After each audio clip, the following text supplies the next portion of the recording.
Hello everyone, welcome to Analog IAS current affair analysis for 8th June 2020, and these are the articles we'll be dealing today. The first article for the day is very important article written by Hamid Ansari, and this is about India's interest in the Persian Gulf. So we are talking about a region called the Persian Gulf littoral. There are basically 8 countries in this region. What are those 8 countries? The 8 countries are Bahrain, Iran, Iraq, Kuwait, Oman, Qatar, Saudi, UAE. Please pause the video. Please note these 8 countries. Look at the map. It is very important from prelims perspective. The major significance of this area is that all these countries are major producers of oil and gas. So they affect the global economy, and they are also very crucial for the stability of this region. In this article, the writer talks about a security architecture which is exclusive in nature, and the other one is cooperative security architecture. Now let us understand these terms. Exclusive security architecture. So if you take the example of the Cold War era, it was basically a fight between US, which fought for its capitalistic framework of economy, and USSR, which stood by the principles of socialism and wanted all the world which subscribed to this view to stick to that particular framework. So it is in this context that you have to understand the difference between a security architecture that is exclusive in nature. Now what do you mean by this exclusive? It tries to exclude or isolate a particular country. In this case, US tried to isolate USSR, and USSR did the same thing with respect to US. So it is a sort of a competitive strategy.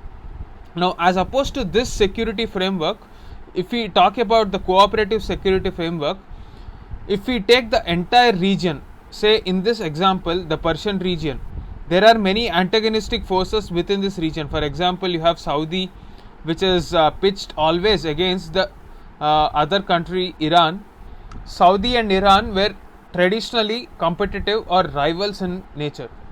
So if we try to bring together all these kind of nations which are competitive in their nature, it will be in the best interest of our country as well as global economy. That is the central point that this author is trying to communicate. Now how do we achieve this? Given the fact that there are many competitive forces within the Gulf region, how do we amalgamate all these forces and create a security dynamic that is cooperative in nature and also serves the global economy as well as India? So especially with respect to India, Iran and Saudi Arabia are very crucial for our energy security. So India does not have the access to Gulf Cooperative Council and Organization of Islamic Countries because of the intervention of Pakistan. Given all these complexities, how can we do our best to ensure a regional stability in this region so as to benefit the global economy? If we take a look at the competitive security framework and apply it to this region, we have had the Gulf Cooperation Council, Iran and USA as 3 vertices of the triangle. So previously, Gulf Cooperative Council has excluded Iran from its talks, and therefore USA tried to intervene and use this scenario and use the competitive security architecture principle to benefit from that. On the other hand, there is this also cooperative security framework that is seen. Till Obama was in power, he tried his best to negotiate with Iran and bring on board and ensure that regional stability comes back to this region. However, after the election of Donald Trump as the President of the United States, he reversed this step and started to isolate Iran again on the pretext that they are breaking the norms of the nuclear deal. So therefore, it is back to square one. And you can also note that United States under the President Trump has been witnessing a withdrawal from all global level institutions. So this is a sort of a retreat from multilateralism, and USA is trying to reduce its influence intentionally by cutting down the costs it has spent in various regions. So Trump's policy has always been to emphasize on American well-being first and to cut down on all unnecessary expenditure as exhibited by USA.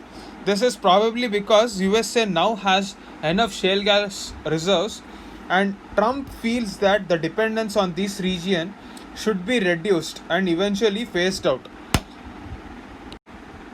Now, why is the security architecture of this region very important for India? This is the point that we are very concerned about. Firstly, if we talk about the Gulf Cooperation Council, Gulf Cooperation Council and the countries present in that council account for nearly 34% of our crude imports, and we have a huge diaspora working in these countries. So these countries are very much essential for economic as well as energy security of our country. And if we talk about Iran, it is very important both for strategic reasons as well as for trade reasons or economic reasons. If we take a look at Afghanistan, Afghanistan is now under Taliban control after withdrawal of United States from this region. So it is in this context, if India wants to stay relevant in Afghanistan peace talks, it requires cooperation from Iran. Similarly, Iran is one of the most important player for our access to Central Asian region, especially the port where we are investing. It is this Chabahar port through which we will be entering into Afghanistan and other regions as well. Therefore, Iran is very important. So it is due to this fact that a relation between Gulf Cooperation Council and Iran should be very conducive for our own benefit. And India as a policy adopts that it advocates freedom in this region. What kind of freedom? Freedom for navigation of vessels and freedom of resources moving from one place to another. So all this can be achieved only when there is a cooperative security architecture in this region. That is what this author is trying to say. This is the gist of this article, very important article. Please note this article. The second article for the day is taken from the Hindu and it is about man-animal conflict. So it is titled Addressing the Elephant in the Room. Last week there was a news item about how a pregnant elephant having her mouth blown died because of the inhuman activity of some people. There was outrage on social media as well. However, the entire debate on how this is inhuman, the conflict between man and wildlife is inhuman, underlines the fact that our conservation efforts in our country do not go hand in hand with the needs of the farmer. So we have to see a scenario consistently in our policy makers' books that the needs of farmers are always against the needs of the wildlife animals. So this is the problem. One of the major problem here is if we take a look at how developed countries view this problem, they keep the population under control. Whenever there is absence of large predators outside forests, there will be huge availability of easily accessible food. Say for example, if you take a look at animals like deer, monkeys, elephants, they can easily enter into human areas because of overabundance of population. We have this narrative that these animals enter into human habitats only when there is encroachment. That is partially true and partially not true as well, because in many developed countries, despite controlling this area of encroachment, the populations that grow will eventually enter into this area. So the onus is on the governments in this developed countries to keep this population under control. Say for example, in Kerala, the target of the firecracker filled pineapple was not the elephant, but it was wild boar. Wild boar's IUCN status is least concern and therefore they can be culled by the government. However, in rural areas, neither the government culls them nor does it empower the rural population to kill these animals. They are termed as vermins as per the Wildlife Protection Act, which means that they can be killed because they damage the crops. The author also challenges the viewpoint of many environmental activists that killing these animals as vermins is against animal rights, but they do not empathize with farmers' rights. That is what this author is trying to say. Because these farmers spend a lot of money in agriculture and they're struggling to make their ends meet. When wild animals like wild boars attack these farms, they'll be losing their livelihoods.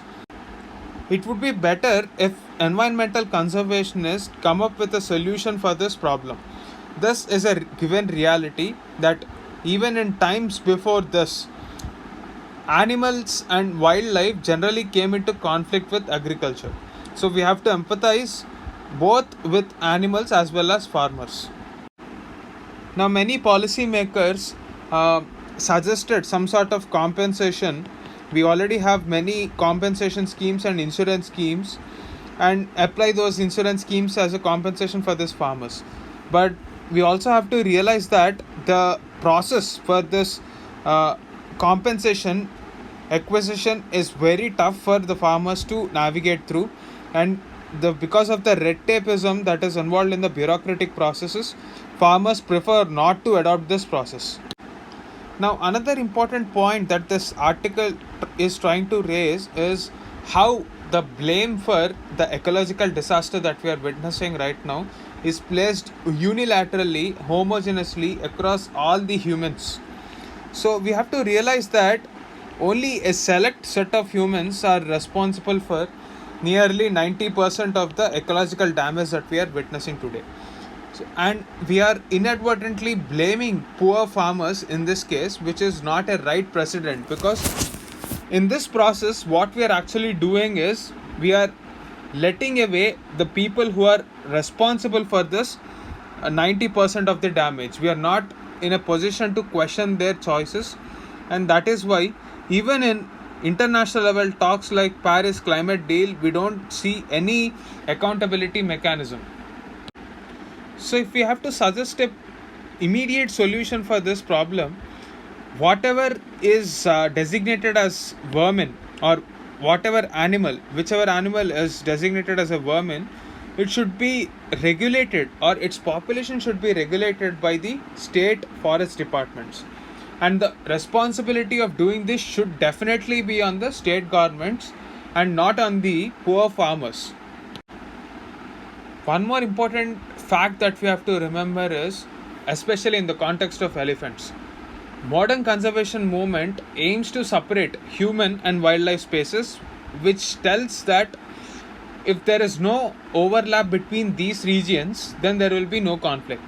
However, the reality is there is only 25% of area in conservation areas for elephants. Most of the elephants are outside their conservation areas.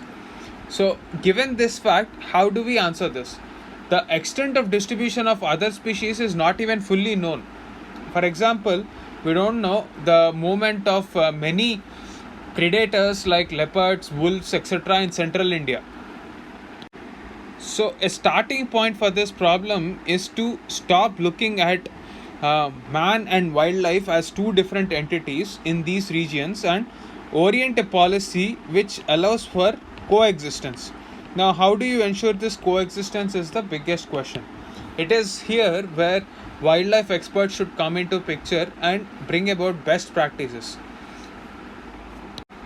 What we have to realize is there is no universal solution. Universal solutions should not be expected because each topography, each geography, each climatic conditions differ, and we have to come up with solutions which are matching to those geographical conditions. So farmers should be empowered and subsidized to protect their land rather than wait for compensation. Otherwise, illegal measures like these will continue to repeat. That is the gist of this article.